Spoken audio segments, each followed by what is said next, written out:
Hello అండి. రాష్ట్రంలో NDA కూటమి అనుకున్న ఫలితాలు సాధించకుండా ఉండేటందుకు గాను రాష్ట్ర బీజేపీలోని కొంతమంది నాయకులు శల్య సారథ్యం వహిస్తున్నారా అని అనిపిస్తుందండి.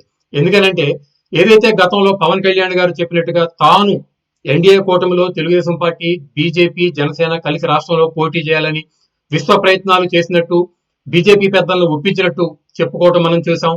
అదే విధంగా జాతీయ స్థాయిలో ఎన్డీఏ కూటమికి 400 స్థానాలకు తగ్గకుండా రావాలి అనేటువంటి ఒక రోడ్ మ్యాప్ ని బీజేపీ అధిష్టానం పెట్టుకొని అందుకు తగ్గట్టుగాను రాష్ట్రంలో 40% ఓటింగ్ ఉన్నటువంటి తెలుగుదేశం పార్టీతో కలిసి ఈ ఎన్నికల్లో వెళితేనే మనం అనుకున్న 400 సీట్లకి పైగా మనం సాధించగలుగుతాం అనేటటువంటి ఆలోచనతో ఉండటం వల్ల గాని రాష్ట్రంలో బీజేపీ, జనసేన, టీడీపీల కూటమితో ఎన్డీఏ కూటమి ఈ ఎన్నికల్లో వెళ్ళడానికి ఆ పార్టీల అధిష్టానాలు నిర్ణయించుకోవడం జరిగిందండి. అయితే గతంలో ఏదైతే వైఎస్ఆర్ కాంగ్రెస్ పార్టీకి అనుకూలంగా ఉన్న బీజేపీ నాయకులు, తెలుగుదేశం పార్టీకి అనుకూలంగా ఉన్న బీజేపీ నాయకులు, నిజమైన బీజేపీ నాయకులు 3 వర్గాలుగా రాష్ట్ర బీజేపీ విడిపోయి ఉన్నదో, ఇప్పుడు ఎన్డీఏ ఓడిపోవాలి రాష్ట్రంలో అనే బీజేపీ నాయకులు, ఎన్డీఏ గెలవాలి రాష్ట్రంలో అనేటువంటి బీజేపీ నాయకులుగా 2 వర్గాలుగా విడిపోయి పనిచేస్తున్నారా అని అనిపిస్తుందండి.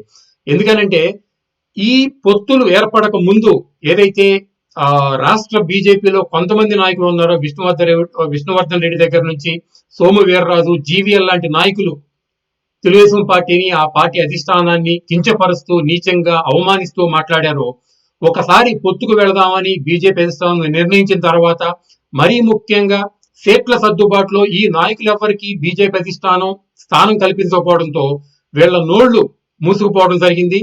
అదే విధంగా అంతరంగాల్లో వీళ్ళు ఖచ్చితంగా ఈ కూటమి రాష్ట్రంలో సక్సెస్ అవ్వకూడదు అనే ఉద్దేశంతో ఉన్నారు.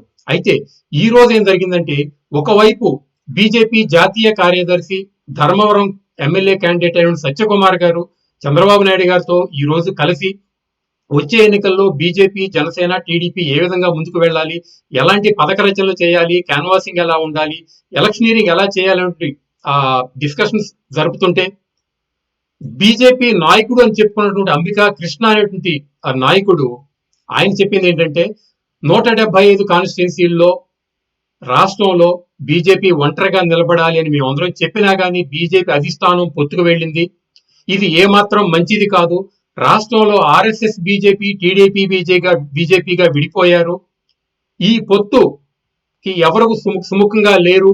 బీజేపీ కార్యకర్తలు ఎవరు తెలుగుదేశం పార్టీకి ఓటు వేయడానికి ఇష్టపడటం లేదు అని చెప్పడం చూస్తే గనక ఖచ్చితంగా రాష్ట్ర బీజేపీలో కొంతమంది నాయకులు శల్య సారథ్యం వహిస్తూ ఈ పొత్తు విచ్ఛిన్నం జరిగి ఏ ఉద్దేశంతో అయితే బీజేపీ, జనసేన, టీడీపీ ఈ పొత్తు పెట్టుకున్నాయో ఆ ఉద్దేశం నెరవేరకుండా ఉండి పరోక్షంగా వైఎస్ఆర్ కాంగ్రెస్ పార్టీకి లబ్ధి చేకూరే విధంగా ఇలా పొత్తు విచ్ఛిన్నం చేసే విధంగా ఈ నాయకులు మాట్లాడుతున్నారు అని చూస్తే గనక ఖచ్చితంగా బీజేపీ అధిష్టానం ఈ నాయకులపైన దృష్టి పెట్టి వీళ్ళని కట్టడి చేయకపోతే గనక కేవలం 1% మాత్రమే ఓటింగ్ ఉన్న బీజేపీ 40% ఉన్న ఓటింగ్ ఉన్న టీడీపీకి వాళ్ళ ఓటు వేయకపోతే టీడీపీకి జరిగే లాస్ కంటే బీజేపీకి టీడీపీ 40% ఓటు కనుక బదిలీ కాకపోతే జరిగే లాస్ ఎక్కువ. బీజేపీ తరఫున కూటమి అభ్యర్థులుగా నిలబడిన ఏ ఒక్క వ్యక్తి కూడా టీడీపీ సపోర్ట్ లేకుండా గెలిచే పరిస్థితి లేదని గమనిస్తే ఖచ్చితంగా దిద్దుబాటు చర్యలు బీజేపీ అధిష్టానం నుంచి వచ్చి రాష్ట్ర ప్రజలకి ఈ పొత్తు పట్ల నమ్మకం కలిగే విధంగా బీజేపీ నాయకులు ప్రవర్తిస్తేనే ఈ పొత్తు సక్సెస్ఫుల్ గా జరుగుతుంది అనేది నా అభిప్రాయం.